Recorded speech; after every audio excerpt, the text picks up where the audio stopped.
உண்மைதான் ஆண்டவரே. ஒரு நாள் ஆண்டவருடைய பிரசன்னத்தை சுமக்கிறதற்கு எவ்வளவு தேடி தேடி தேடி தேடி போனோம். 5 வருஷத்திற்கு முன்பாக எத்தனை நாள் உபவாசம் இருந்து அந்த பிரசன்னத்தை அனுபவிச்சோம். ஜோம் பண்ணாலே ஒரு மகிமை இறங்குறத ஃபீல் பண்ணேன் பாஸ்டர். என்ன அறியாமலே நான் அழுதேன், என்ன அறியாமலே நான் ஆராதிச்சேன். ஆனா வெகு நாட்களாய், ரொம்ப நாட்களாய் தாவீதின் கூடாரம் இடிக்கப்பட்டு கிடக்கிறது. மாதம் முடிகிறதற்குள்ளே விழுந்து போன உங்களுடைய தொழிலிலே ஒரு மாற்றத்தை கர்த்தர் தரப்போகிறார். விழுந்து போன உங்களுடைய குடும்பம் மறுபடியும் கட்டப்பட போகிறது. உங்களுடைய மகளுடைய குடும்பம், மகனுடைய குடும்பத்தை இது கட்ட முடியுமா என்கிற ஒரு பெரிய கேள்விக்குறியிலே இருக்கலாம். ஆனால் ஆண்டவர் வாக்கு கொடுக்கிறார், பலன் உள்ளவனுக்காகிலும் பலனற்றவனுக்காகிலும் உதவிகளை லெகுவாய் செய்கிற கர்த்தர் வாக்கு கொடுக்கிறார்.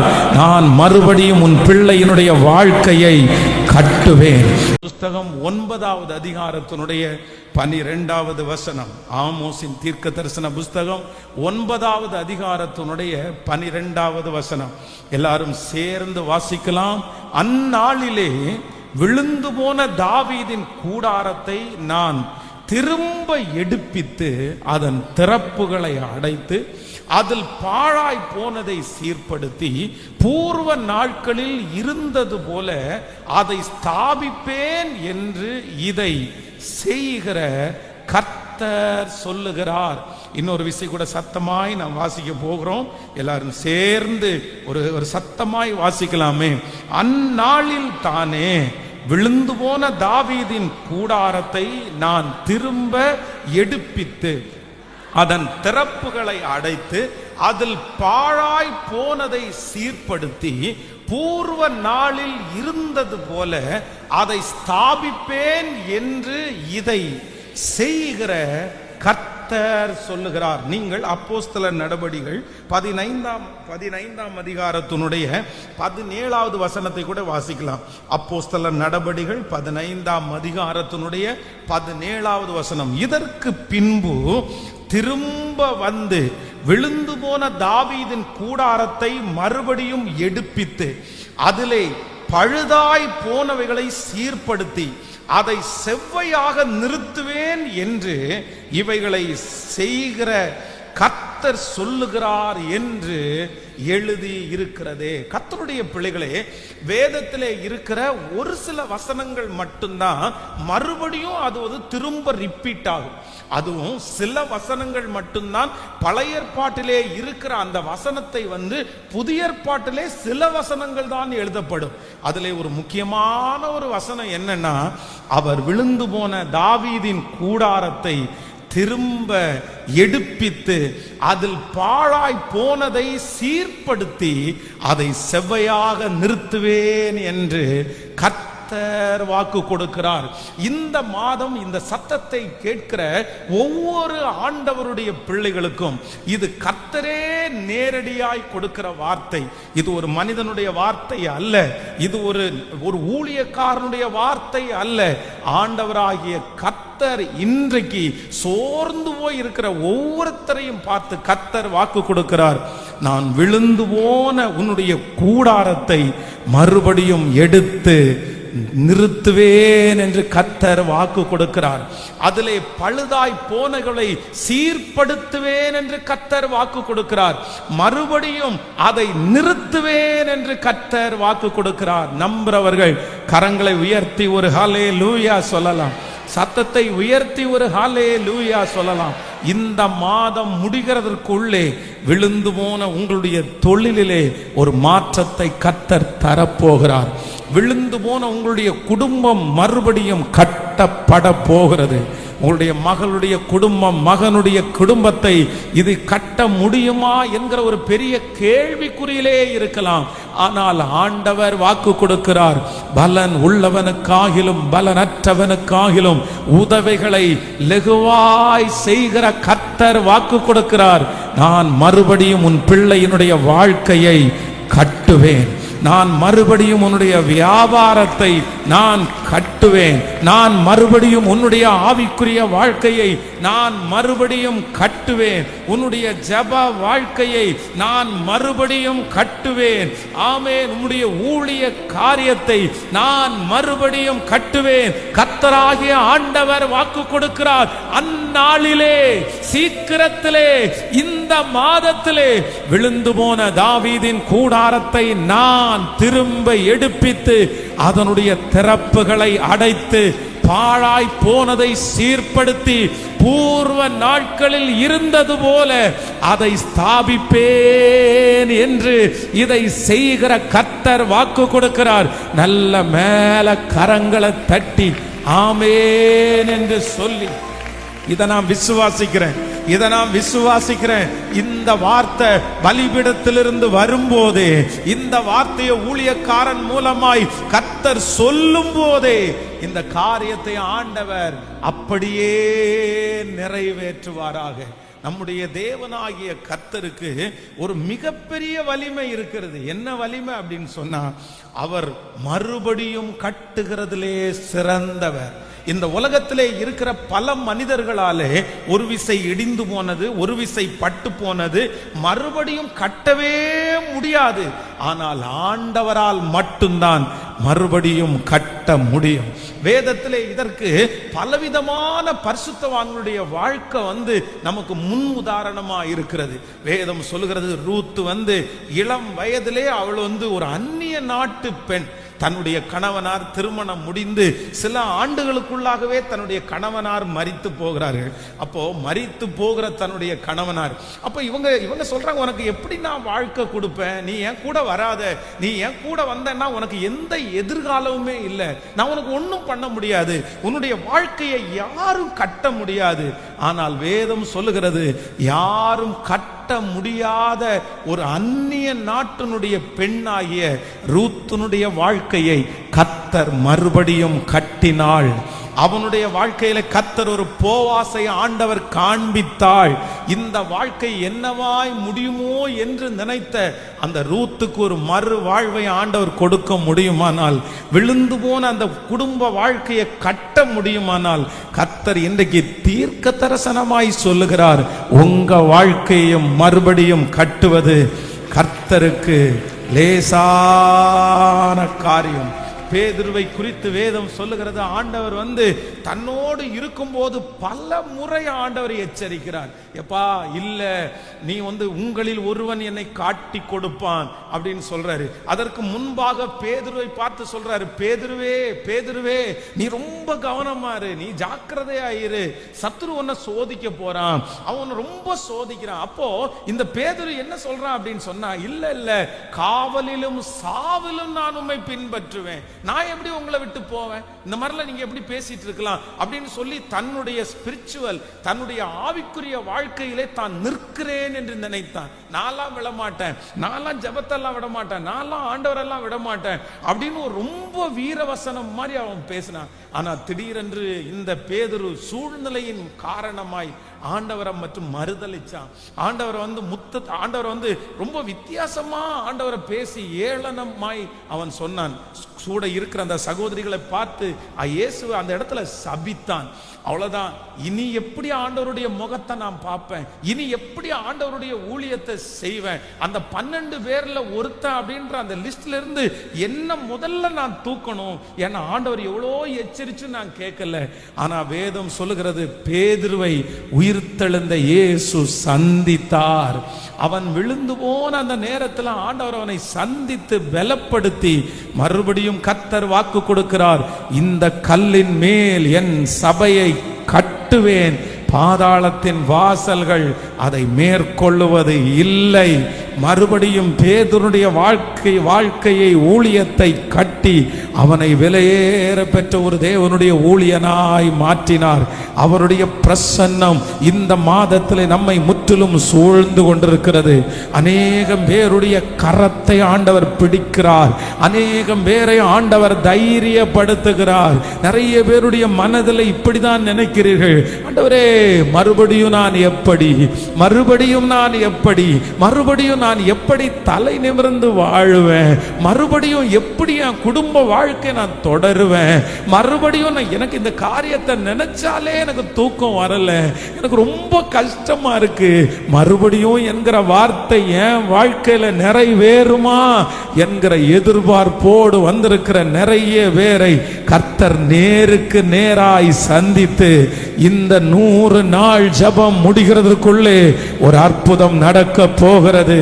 விழுந்து போன அந்த தாவீதின் கூடாரத்தை, விழுந்து போன அந்த சகல காரியத்தையும் பேதுருக்கு மறுபடியும் கொடுத்த தேவன் நமக்கு கொடுப்பேன் என்று கர்த்தர் வாக்கு கொடுக்கிறார். நம்புறவங்க கரங்களை தட்டி மறுபடியும் மறுபடியும் ஆமென். ஹalleluya ஹalleluya ஹalleluya ஆமென். இந்த மாதம் ஆண்டவர் ரொம்ப நல்ல வாக்குத்தத்தத்தை கொடுத்திருக்கிறார். சோ இந்த வாக்குத்தத்தத்தை உறுதியா பற்றி பிடித்து விழுந்தவன் விழுந்த வண்ணமாகவே இருக்க போவதில்லை, கீழே தள்ளப்பட்டவன் தள்ளப்பட்ட விதமாகவே இருக்க போவதில்லை, நஷ்டம் அடைந்தவன் நஷ்டப்பட்டது போலவே இருக்க போவதில்லை. கர்த்தர் இருக்கிறார், அவர்களை மறுபடியும் கட்டுவதற்கு அவர்கள் இருக்கிறார்.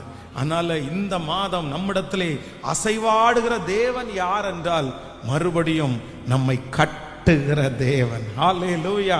இந்த செய்தியினுடைய இந்த வசனத்திலே இருக்கிற ஒரு 4 காரியங்களை 1ஆம் தேதி ஆராதனையிலே உங்களோடு அநேகம் பேரோடு பகிர்ந்து கொள்ள ஆண்டவர் உதவி செய்தார். இந்த நாளிலே இந்த விழுந்து போன தாவீதின் கூடாரம் அப்படின்னா, இந்த விழுந்து போன தாவீதின் கூடாரம் விழுந்து போகிறதற்கு முன்பாக எப்படி இருந்துச்சு அப்படின்றதை குறித்து ஒரு 3 காரியத்தை உங்களோடு சொல்லி உங்களுக்காக ஜெபிக்கிறதற்கு நான் ஆசைப்படுகிறேன். வேதத்துல நிறைய பேருடைய கூடாரங்கள் இருந்தாலுமே இந்த தாவீதின் கூடாரம் அப்படின்றது ரொம்ப ஸ்பெஷலான ஒன்று. ஆண்டவர் இந்த தாவீதை ரொம்ப ஸ்பெஷலா ஆண்டவர் வைத்தார். அவனை இருதயத்திற்கு ஏற்ற தாசனாய் ஆண்டவர் வைத்திருந்தார். பொதுவாக நீங்கள் முதலிலே வேதத்தில் நீங்கள் வாசிக்கும் போது வேதம் சொல்கிறது, ஆசரிப்பு கூடாரத்திலே கர்த்தருடைய பெட்டி அப்படின்ற ஒன்று இருந்தது, தேவனுடைய உடன்படிக்கை பெட்டி. அப்போ இந்த தேவனுடைய உடன்படிக்கை பெட்டி தான் அன்றைக்கு இருக்கிற ஜனங்களுக்கு முன் செல்லுகிற கர்த்தரை போல அவங்க வச்சிருந்தாங்க. அந்த உடன்படிக்கை பெட்டிக்கு முன்பாக நின்று அவர்கள் ஆண்டவருடைய வார்த்தையை அவர்கள் கேட்பார்கள். இந்த உடன்படிக்கை பெட்டி தங்களோடு இருக்கிறது ஆண்டவர் தங்களோடு இருக்கிறதாய் அவர்கள் நினைத்தார்கள். அப்படின்னா ஃபர்ஸ்ட் ஒரு பெரிய ஆசரிப்பு கூடாரம் இருந்துச்சு. அந்த ஆசரிப்பு கூடாரத்தில் பிரகாரம், பரிசுத்த ஸ்தலம், மகா பரிசுத்த ஸ்தலம். அந்த பிரகாரத்தில் ஜனங்கள் வருவார்கள், பரிசுத்த ஸ்தலத்திலே ஆசாரியர்கள் வருவார்கள். மகா பரிசுத்த ஸ்தலத்திலே பிரதான ஆசாரியர்கள் அவங்க வருஷத்திற்கு ஒரு விசை, அதுல யாருமே பாவத்தோட போக முடியாது, அசுத்தத்தோட போக முடியாது. அதனால வருஷத்திற்கு ஒரு முறை அப்படிதான் அந்த மகா பரிசுத்த ஸ்தலத்துக்குள்ளே போவார்கள். அந்த மகா பரிசுத்த ஸ்தலத்துக்குள்ளே என்ன இருக்கும் அப்படின்னு சொன்னா, இந்த ஆசரிப்பு கூடாரம் அங்கே இருக்கும். அப்போ இந்த சாமுவேலுக்கு முன்பான காலத்திலே ஏலியை குறித்து வேதம் சொல்லுகிறது. இந்த ஏலியின் நாட்களிலே இந்த உடன்படிக்கை பெட்டி அவங்க என்ன பண்ணுவாங்கன்னா, அந்நிய நாட்டு ராஜாக்கள் இந்த உடன்படிக்கை பெட்டியை பிடிச்சிட்டு போவாங்க. அந்த அதிகாரத்தில் நீங்க வாசிக்க முடியும். இந்த உடன்படிக்கை பெட்டி இஸ்ரவேலை விட்டு போன உடனே ஏலி உட்கார்ந்திருந்த இடத்திலிருந்து அப்படியே கவுந்து மல்லாக்க விழுந்து அவன் பிடரி முறிந்து செத்து போனான் அப்படின்னு வேதம் சொல்லும். ஓபினி பினகாஸ் என்கிற அவனுடைய 2 மகன்களும் அன்னைக்கே மரணம் அடைவார்கள்.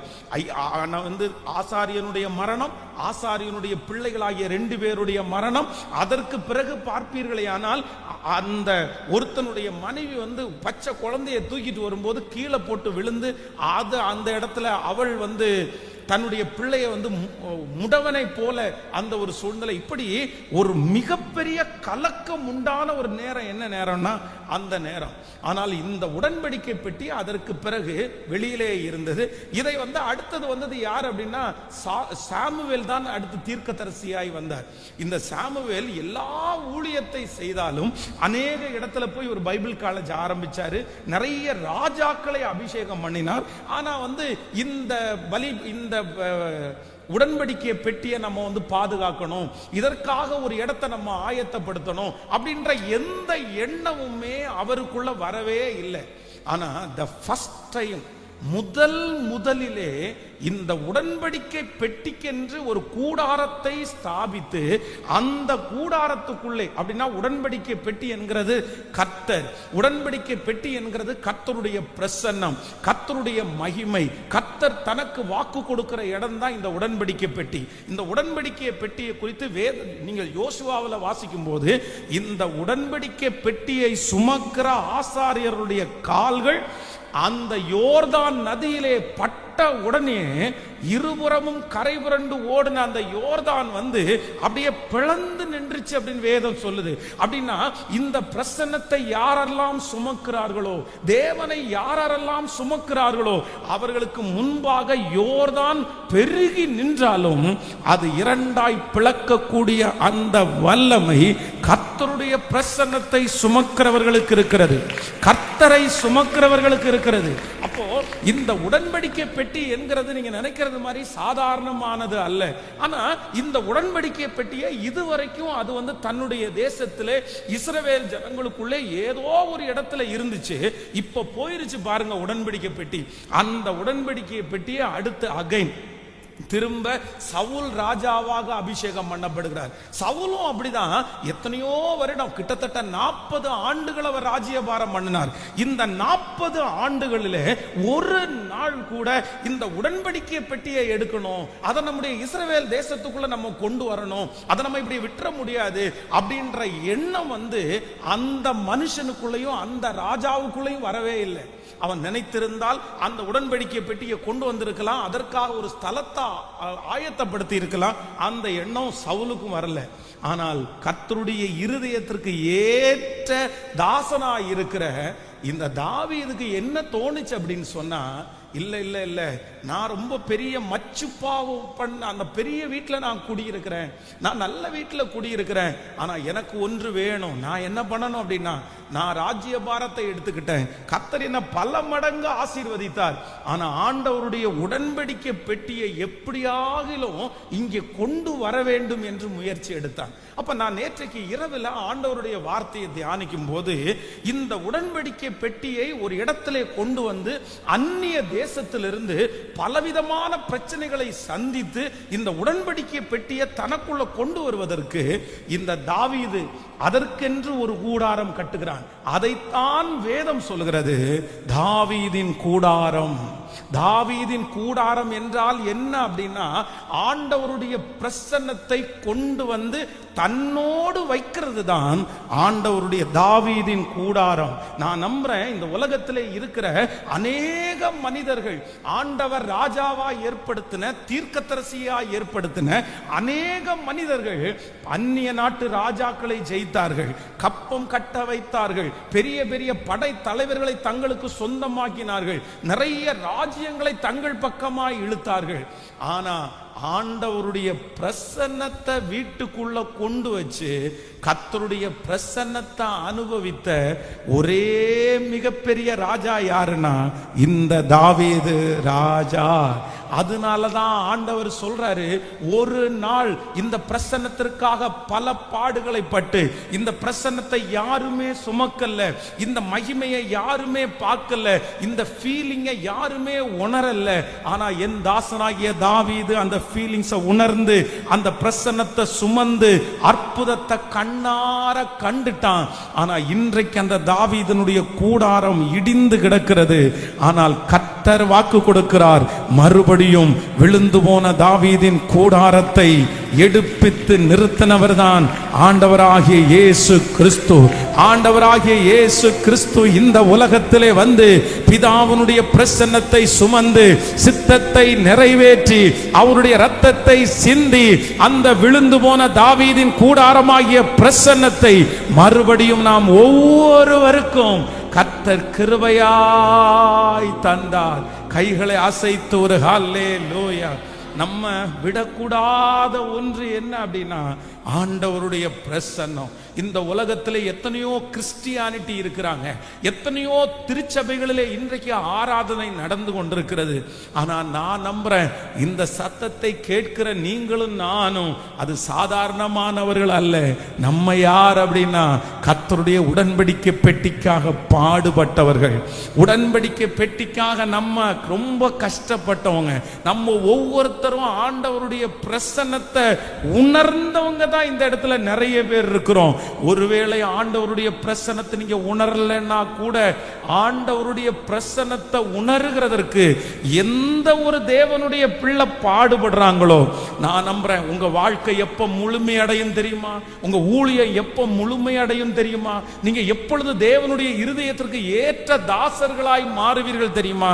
நீங்க ஜெயிக்கும் போது மட்டும் இல்ல, நீங்க சம்பாதிக்கும் போது அல்ல, நீங்க இந்த உலகத்தில் பெரிய வெற்றியாளர்களாய் மாறும் போது அல்ல, ஆண்டவருடைய பிரசன்னத்தை யாரெல்லாம் அனுபவிக்கிறார்களோ, கர்த்தரை தங்க கூட வைத்து யாரெல்லாம் சுமக்கிறார்களோ அவர்கள்தான் இந்த உலகத்திலே பெரியவர்களாய் இருக்கிறார்கள். கைகளை உயர்த்தி தட்டி ஆண்டவருடைய சமூகத்திலே அந்த பிரசன்னத்தை சுமக்கிற ஹல்லேலூயா, அந்த பிரசன்னத்தை சுமக்கிற லேவியர்களாக ஆசாரியர்களாக கைகளை தட்டி ஆமென் தேவனே நமக்கு செய்வாராக. ஹல்லேலூயா. நம்பர் 1, முதலாவதாக தாவீது வந்து இந்த உடன்படிக்கை பெட்டியை, அதாவது ஆண்டவருடைய பிரசன்னத்தை அனுபவிக்கிறதற்கு ஃபர்ஸ்ட் இவர் செய்தது என்ன அப்படின்னா 1 நாளாகமம் 13ஆம் அதிகாரத்தினுடைய 3வது வசனத்தை வாசிக்க போறோம். எடுத்துக்கொள்ளலாம். 13ஆம் அதிகாரம் 1 நாளாகமம் 13ஆம் அதிகாரத்தினுடைய 3வது வசனத்தை சேர்ந்து வாசிக்கலாமா? நமது தேவனுடைய பெட்டியை திரும்ப நம்மிடத்திற்கு கொண்டு வருவோமாக. சவுலின் நாட்களில் அதை தேடாதே போனோம் என்றான். இந்த காரியம் சகல ஜனத்தின் பார்வைக்கும் செம்மையாய் இருந்தபடியினால் சபையார் எல்லாரும் அப்படியே செய்வோம் என்றார்கள். இன்னொரு விஷயம் கூட வாசிக்கலாம், 12வது வசனத்திலிருந்து வாசிக்கலாம். ஆமேன். 12லிருந்து 13ஆம் அதிகாரம் 2வது வசனத்திலிருந்து வாசிக்கலாம். 13ஆம் அதிகாரம். இஸ்ரவேல் சபையார் எல்லாரும் நோக்கி, உங்களுக்கு நம்முடைய தேவனாகிய கர்த்தருக்கு சித்தமாய் இருந்தால் இஸ்ரவேலின் தேசங்களில் எல்லாம் இருக்கிற நம்முடைய மற்ற சகோதரரும் அவர்களோட தங்கள் வெளி நிலங்களில் இருக்கிற ஆசாரியரும் லேவியரும் நம்மோடே கூடும்படிக்கு நாம் சீக்கிரமாய் அவர்களிடத்திற்கு ஆள் அனுப்பி நமது தேவனுடைய பெட்டியை திரும்ப நம்மிடத்திற்கு கொண்டு வருவோமாக. சவுலின் நாட்களில் அதை தேடாதே போனோம். நல்லா கவனிச்சுங்க ஆண்டவருடைய பிள்ளைகளே. நம்பர் 1, முதலாவதாக இந்த விழுந்து போன இந்த தாவீதின் கூடாரத்தை நீங்க இன்னொரு வசனத்தை கூட நீங்க வாசிக்க முடியும், நீங்க எடுத்துக்கொள்ளலாம். 1 நாளாகமம் 16ஆம் அதிகாரத்தினுடைய 1வது வசனத்தை வாசிக்கலாமா? 1 நாளாகமம் 16ஆம் அதிகாரம் 1வது வசனம். அவர்கள் தேவனுடைய பெட்டியை உள்ளே கொண்டு வந்த போது தாவீது அதற்கு போட்ட கூடாரத்தின் நடுவே அவர்கள் அதை வைத்து தேவனுடைய சன்னதியில் சர்வாங்க தகன பலிகளையும் சமாதான பலிகளையும் செலுத்தினார்கள். 2வது வசனத்தை வாசிக்கும் போது தாவீது சர்வாங்க தகன பலிகளையும் சமாதான பலிகளையும் செலுத்தி தீர்ந்த பின்பு அவன் ஜனத்தை கர்த்தருடைய நாமத்திலே ஆசீர்வதித்தான். ஹல்லேலூயா. அப்போ தாவீதின் கூடாரம் என்று இங்க 1வது வசனத்துல என்ன சொல்லுதுன்னா, 16ஆம் அதிகாரம் 1வது வசனத்துல என்ன சொல்லுது அப்படின்னா, தாவீது உடன்படிக்கை பெட்டியை, தேவனுடைய பெட்டியை உள்ளே கொண்டு வந்தபோது தாவீதற்கு அதற்கு போட்ட கூடாரத்தின் நடுவே அவர்கள் அதை வைத்து, ஆமென் சொல்லுங்க. அப்ப தாவீதின் கூடாரம்ன்றது என்ன அப்படின்னா, உடன்படிக்கை பெட்டியை வைக்கிறதற்காக அவன் போட்டிருந்த ஒரு கூடாரம் தான், அதுதான் தாவீதனுடைய கூடாரம். இப்போ முதலாவதாக இந்த வசனம் என்ன, நீங்க கவனமா கேட்டீங்கன்னா உங்களுக்கு ரொம்ப புரியும். ஏன்னா இது முழுக்க வந்து ஹிஸ்டாரிக்கலா சம்பந்தப்பட்டு தான் இந்த செய்தி இருக்கிறது. அப்போ இந்த தாவீது வந்து தேவனுடைய பிரசன்னத்தை, தேவனுடைய பெட்டியை, தன்னுடைய கூடாரத்தை ஸ்தாபிப்பதற்கு முதல் அவன் எடுக்கிற முயற்சி என்ன அப்படின்னா, சவுலின் நாட்களிலே இந்த உடன்படிக்கை பெட்டி எங்க இருக்குன்னு தேடாமலே போனோம். இதுதான் இவர்களை வழி நடத்திருச்சு. இதுதான் இதுவரைக்கும் ஆலோசனை கொடுத்துச்சு. இந்த பெட்டியின் மூலமாகத்தான் அவர்கள் நிறைய நன்மைகளை பெற்றுக் கொண்டார்கள். தேவன் தங்களோடு இருக்கிறத அவங்க எதுல ஃபீல் பண்ணாங்க அப்படின்னு சொன்னா, இந்த உடன்படிக்கை பெட்டி இருக்கிறத வச்சுதான் அவங்க ஃபீல் பண்ணாங்க. ஆனா சவுலுடைய நாட்களில் பட்டயத்தை செய்கிறதற்கு அவங்க முக்கியத்துவம் கொடுத்தாங்க. பெரிய பெரிய கொல்லர்களை எல்லாம் சவுல் நியமித்தான். பெரிய பெரிய குடோன்களை எல்லாம், ஆயுதங்களை கொண்டு போய் வைக்கிறதற்கு சவுல் ராஜாவினுடைய நாட்களிலே தயாரித்தார்கள். இந்த நாட்டை பிடிக்கலாம், அந்த நாட்டை பிடிக்கலாம் அப்படின்றத அவன் நிறைய காரியத்தை செய்தார்கள். அதே போல தாவீதை கொல்லுவதற்காக அதற்காக ஒரு டீம் அனுப்பினான். இந்த மாதிரி எந்தெந்த காரியத்திற்கெல்லாமோ தேடினவர்கள், வேலை செய்தவர்கள் எதை மட்டும் கண்டுக்கல அப்படின்னு சொன்னா, தேவனுடைய பெட்டி ஆகிய அந்த பிரசன்னத்தை தனக்குள்ள கொண்டு வர்றதற்கு அவர்கள் என்ன பண்ணல அப்படின்னா, தேடாமலே போனார்கள். அது எங்க இருக்கு, அது எங்க இருக்கு, அது என்ன பண்ணணும், அதுக்கு என்ன செலவு பண்ணணும், அதுக்கு எத்தனை பேரை ஆயத்தப்படுத்தணும்ன்றத அவங்க யாரும் தன்னுடைய மனதிலே கொண்டு வரல. ஆனா தாவீது தன்னுடைய ராஜ்ய பாரத்துல உட்கார்ந்த உடனே, தனக்கு அந்த பொறுப்பு கையில கொடுக்கப்பட்ட உடனே, இந்த தாவீது ஃபர்ஸ்ட் செய்த வேலை என்ன அப்படின்னு சொன்னா, தேடுங்கப்பா, நமக்கு முன் சென்ற, நமக்கு வழிகாட்டின அந்த பிரசன்னம் எங்க இருக்குது, அந்த பிரசன்னம் எங்க இருக்குது, அந்த பிரசன்னம் எங்க இருக்குது. இன்றைக்கு ஆண்டவருடைய பிள்ளைகளே, இந்த சத்தத்தை கேட்கிற நிறைய பேரு நீங்க தாவீதுனுடைய அபிஷேகத்தை பெற்றவர்கள் தான். அப்படின்னா யாருமே, மற்றவங்க எல்லாரும் வேலையை தேடினாங்க, மற்றவங்க எல்லாரும் படிப்பை தேடினாங்க, மற்றவங்க எல்லாரும் சொத்துக்களை தேடினாங்க. ஆனா உங்களை சுற்றி இருக்கிறவர்கள் நிறைய பேர் வித்தியாசமான காரியத்தை தேடும் போது, இந்த சத்தத்தை கேட்கிறவங்க நிறைய பேர் தேவனுடைய பிரசன்னத்தை தேடினீங்க, தேவனுடைய சமூகத்தை தேடினீங்க. ஆண்டவர் எங்க இருக்காரு, ஆண்டவர் எப்படி என் கூட பேசுவாரு, ஆண்டவருடைய பிரசன்னம் என்ன, நான் அதை அனுபவிக்கணும், ஆண்டவருடைய மகிமையை நான் அனுபவிக்கணும். அப்படியே ஆண்டவரை தேடி கட்டப்பட்டதுதான் தாவீதுனுடைய கூடாரம். யாரும் தேடாத போது ஆண்டவருடைய பிரசன்னத்தை தேடி கண்டுபிடித்து தாவீதுனுடைய கூடாரத்துக்குள்ள அந்த பிரசன்னம் இருக்குது. இப்போ அந்த கூடாரம் என்ன பண்ணுச்சு அப்படின்னு சொன்னா, வேதம் சொல்லுது, அது விழுந்து போயிருச்சு. யாரும் அதை பார்ப்பார் யாரும் இல்லை, அதை கேட்கிறதற்கு யாரும் இல்லை. என்ன நடந்துச்சு அப்படின்னு சொன்னா, இந்த தாவீதனுடைய காலம் முடிந்த உடனே அதற்கு பிறகு சாலோமோன் வந்து அதற்குள்ளே ராஜ்யபாரம் எடுக்கிறார். இந்த சாலோமோன் ராஜ்யபாரம் எடுக்கும் போது அவர் என்ன பண்றாருன்னா, ஒரு மிகப்பெரிய தேவனுடைய ஆலயத்தை கட்டுகிறார். பிரம்மாண்டமான ஒரு ஆலயத்தை கட்டுறார். அந்த ஆலயத்துல தங்கம், வெள்ளி, செம்பு, இதனாலே தான் அந்த ஆலயம் முழுக்க பொதிந்து காணப்படுது. அப்போ அங்க இருக்கிற அந்த உடன்படிக்கை பெட்டிய தாவீதனுடைய கூடாரத்திலிருந்து இப்ப அதை எங்க கொண்டு வந்துட்டாங்க அப்படின்னு சொன்னா, அவங்க ஸ்ட்ரைட்டா இப்ப புதுசா கட்டுன இந்த ஆலயத்துக்குள்ள கொண்டு வந்தாங்க. இந்த ஆலயத்திற்குள்ள கொண்டு வந்த உடனே தாவீதின் கூடாரம் வந்து எண்ணமற்று போயிற்று. யாருமே அதை கவனிக்கல, யாருமே அதை பார்க்கல, அதை யாருமே பழுது பார்க்கல, அது ஒரு பெரிய விஷயமா எடுக்கல. அங்க இருக்கிற உடன்படிக்கை பெட்டி வந்த உடனே அது அவ்வளவுதான் விழுந்துச்சு. அதனாலதான் ஆண்டவர் சொல்றாரு, இல்ல நான் மறுபடியும் நான் என்ன பண்ண போறேன் அப்படின்னு சொன்னா, கர்த்தரை தேடி தேடி பெற்றுக்கொண்ட அந்த பிரசன்னத்தை மீண்டும் அனுபவிப்பதற்கு இந்த மாதத்திலே ஆண்டவர் ஒரு வாய்ப்பை தருவேன் என்று கர்த்தர் வாக்கு கொடுக்கிறார். இந்த மாதம் விழுந்து போன அந்த பிரசன்னத்தை கண்டிப்பாக நான் அனுபவிக்க வேண்டும். என் வாழ்க்கையில நான் அனுபவிக்க வேண்டும். என் இருதயத்துல நான் அனுபவிக்க வேண்டும். என் சிந்தையில நான் அனுபவிக்க வேண்டும். இந்த மாதம் மறுபடியும் உடன்படிக்கை பெட்டியை நீங்கள் சுமக்க போகிறீர்கள். கர்த்தர் அந்த பிரசன்னத்தை நமக்கு தருவேன் என்று கர்த்தர் வாக்கு கொடுக்கிறார். ஹல்லேலூயா. இந்த மாதம் ஆண்டவரிடத்துல என்ன கேட்கணும் தெரியுமா? உண்மைதான் ஆண்டவரே, ஒரு நாள் ஆண்டவருடைய பிரசன்னத்தை சுமக்கிறதற்கு எவ்வளவு தேடி தேடி தேடி தேடி போனோம்.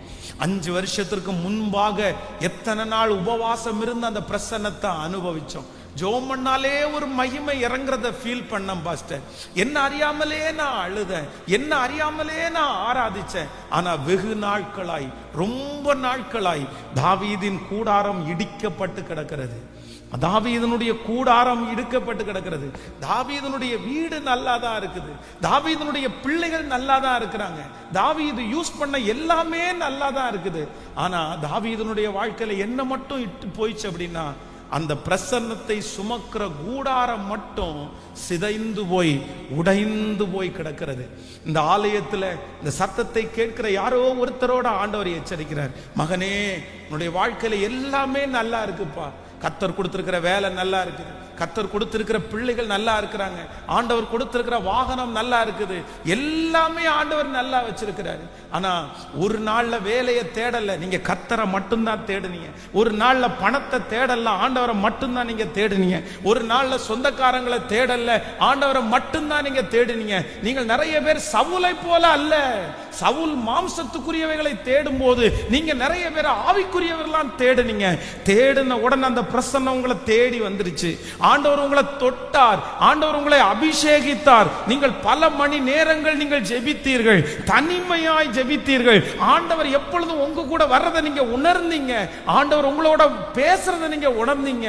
ஆனா இன்னைக்கு ஆவியானவர் எனக்கு கண்களுக்கு முன்பாய் காண்பிக்கிறார். நிறைய பேர் அந்த கூடாரத்தை இழந்தார்கள். தேடி தேடி தேடி வாங்கின பிரசன்னம், தேடி தேடி வாங்கின அந்த மகிமையை இன்னைக்கு நிறைய பேர் இழந்துட்டு இருக்காங்க. இன்னைக்கு ஜெபம் அப்படிதான் இருக்குது. அத்தனை மணி நேரம் ஜெபம் இருக்குன்னா அவ்வளவு மணி நேரம் ஜெபம் இருக்குது. ஆனா அந்த ஜெபத்துல பிரசன்ஸ் இல்ல, அந்த வேத வாசிப்புல பிரசன்னம் இல்ல, அந்த குடும்ப வாழ்க்கையில பிரசன்னம் இல்ல. எல்லாத்தையும் பற்றி பிடிச்சாச்சு, ஆனா பிரசன்னத்தை மட்டும் நிறைய பேர் இழந்து நிற்கிறீர்கள். ஆனால் கர்த்தர் இந்த மாதம் முதல் வாரம் கர்த்தர் வாக்கு கொடுக்கிறார். அவர் தன்னுடைய கையிலே தூக்கு நூலோடு இருக்கிறார். அவர் தன்னுடைய கையிலே ஆயுதங்களோடு இருக்கிறார். எதற்காக வென்றால், நான் அதை மறுபடியும் கட்டுவதற்கு நான் விரும்புகிறேன். அந்த பிரசன்னத்தை கட்டுவதற்கு நான் விரும்புகிறேன். ஹல்லேலூயா. கரங்களை தட்டும் போதே, இயேசுவே அந்த பிரசன்னத்தினால் என்னை நிரப்புவீராக, அந்த பிரசன்னம் என்னை தேடி வரட்டும். மறுபடியும் மறுபடியும் இந்த மாதம் வாக்கு கொடுத்தீர் அல்லவா, நான் உங்க பிரசன்னத்தை உணரணும், நான் உங்க சமூகத்துல அழணும், நான் உங்க சமூகத்துல என் இருதயத்தை கொட்டணும். நீங்க என்னோட இருக்கிறத நான் உணரணும், நீங்க என்னோட இருக்கிறத நான் ஃபீல் பண்ணணும். சொல்லுங்க சொல்லுங்க. அந்த ஜெபிக்கும் போதே, இந்த மாதம் எனக்கு வேற ஒண்ணும் வேண்டாம், எனக்கு ஒண்ணும் வேண்டாம். பழையது போல ஆண்டவரே, நான் வேற எதையும் தேடலையே ஆண்டவரே. உங்க பிரசன்னம் என்ன ஆறுதல் படுத்திருச்சு, உங்க பிரசன்னம் என்ன தேற்றிருச்சு, உங்க பிரசன்னம் என்ன நடத்திருச்சு.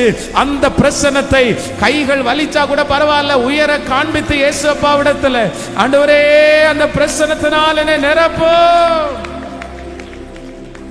ஹல்லேலூயா, ஹல்லேலூயா. எங்களுக்குள்ளே வாசம் செய்யும் ஆவியானவரே, இந்நாளில் சித்தம் போல் நடத்தி செல்லும் ஐயா. எங்களுக்குள்ளே வாசம் செய்யும் ஆவியானவரே, இந்நாளில் சித்தம் போல் நடத்தி செல்லும் ஐயா. ஆவியானவரே, ஆவியானவரே, பரிசுத்த ஆவியானவரே, கைகள் எல்லாரும் உயர்த்தி ஆவியானவரே கேளுங்க கேளுங்க. அப்பா அப்பா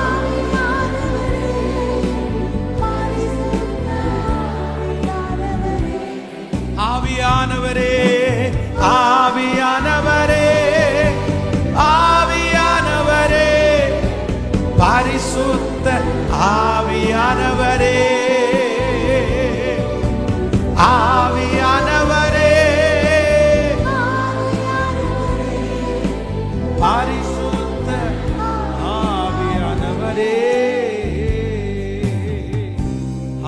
அல்லேலூயா. ஆசாரியன் தேடல, ஏலியனுடைய பிள்ளைகள் யாரும் அதை தேடுறதுக்கு இல்லை. இஸ்ரவேல் ஜனங்களிலே ஆயிரக்கணக்கான ஜனங்கள் உடன்படிக்கை பெட்டியை தேடவே இல்லை. அந்த உடன்படிக்கை பெட்டி இருக்கிற வரைக்கும் உடன்படிக்கை பெட்டியை டிபெண்ட் பண்ணியே இருந்தாங்க.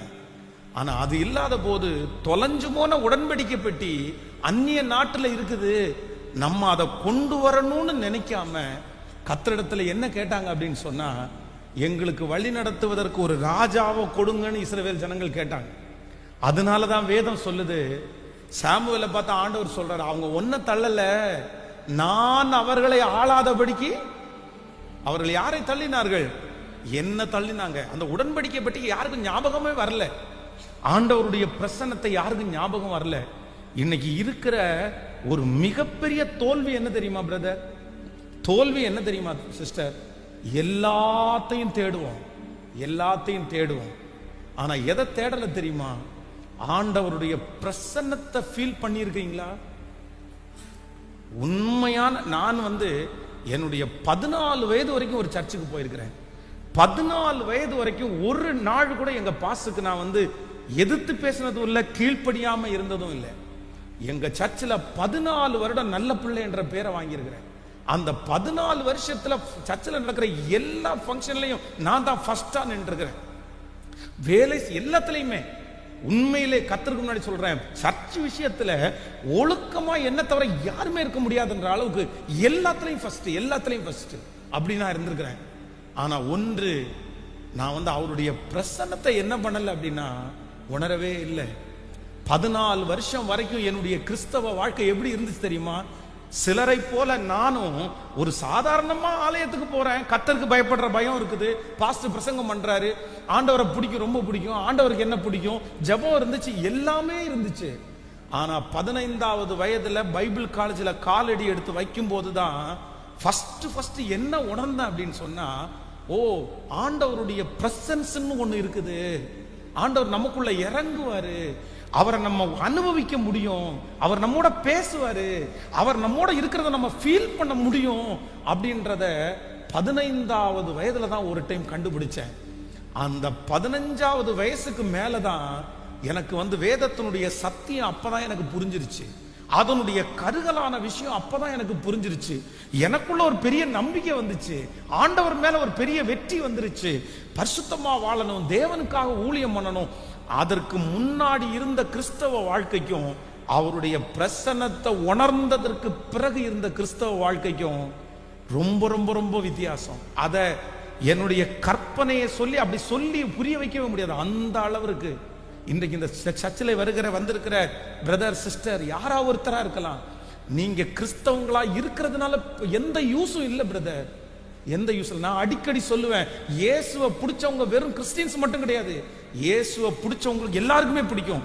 இந்த உலகத்துல இருக்கிற 90% மக்களுக்கு இயேசுவை பிடிக்கும், 90% பேரை இயேசு பிடிக்கும். இயேசுவை பிடிக்கலன்னு ஒருத்தர் சொல்றது ரேர். அப்பதான் போய் சர்ச்சை உடைச்சிட்டு வரும், ஆனா அவனுக்கு இயேசுவை பிடிக்கும், இயேசுவை பிடிக்கும். இயேசுவை பிடிக்கிறதுனாலையும் இயேசுவை தேடி வர்றதுனாலையும் சர்ச்சுக்கு வர்றதுனாலையும் உங்க கிறிஸ்தவ வாழ்க்கைன்றது முழுமை அடையாது, முழுமை அடையாது. சவுலும் ஆண்டவரால் அபிஷேகம் பண்ணப்பட்டவர் தான், ஏலியும் ஆண்டவரால் அபிஷேகம் பண்ணப்பட்டவர் தான், தாவீதும் ஆண்டவரால் அபிஷேகம் பண்ணப்பட்டவர் தான். ஆனா இவங்க 2 பேருக்குள்ள வித்தியாசம் என்ன அப்படின்னா, தாவீது ஒன்ன தெரிஞ்சுக்கிட்டான், என்னுடைய வாழ்க்கையில எவ்வளவு பெரிய எட்டாத உயரத்துக்கு வந்தாலும் முதல்ல நான் கண்டுபிடிக்க வேண்டியது என்ன அப்படின்னா, எனக்குன்னு ஒரு கூடாரத்தை கட்டி, நான் என்னுடைய கைகளினால் ஒரு கூடாரத்தை கட்டி, அந்த கூடாரத்துக்குள்ள தேவனுடைய உடன்படிக்கை பெட்டிய எங்கிருந்தாலும் தேடி நான் கொண்டு வந்து வைப்பேன்னு ஒரு தீர்மானம் எடுத்துட்டான். இன்னைக்கு எத்தனை பேர் இருக்கிறீங்க, எத்தனை பேர் இன்னைக்கு இருக்கிறீங்க வெறும் கல்யாணத்துக்காக சர்ச்சில் ஞான ஸ்நானம் எடுக்கிறதுல என்ன யூஸ் நினைக்கிறீங்க, என்ன பிரயோஜனம் நினைக்கிறீங்க? எந்த பிரயோஜனமும் இல்லை, எந்த பிரயோஜனம் இல்லை. ஒரு பொண்ணுக்காக ஒரு பையனுக்காக ஞானஸ்நானம் எடுக்கிறதுல எந்த பிரயோஜனமுமே இல்லை. அம்மாவுக்காக அப்பாவுக்காக ஞானஸ்நானம் எடுக்கிறதுல எந்த பிரயோஜனமும் இல்லை. என்ன பண்ணணும் அப்படின்னு சொன்ன, ஆண்டவரே உங்க பிரசன்னத்தை நான் என்ன பண்ணணும் அப்படின்னா, நான் மீண்டும் சுமக்கணும், நான் அனுபவிக்கணும்.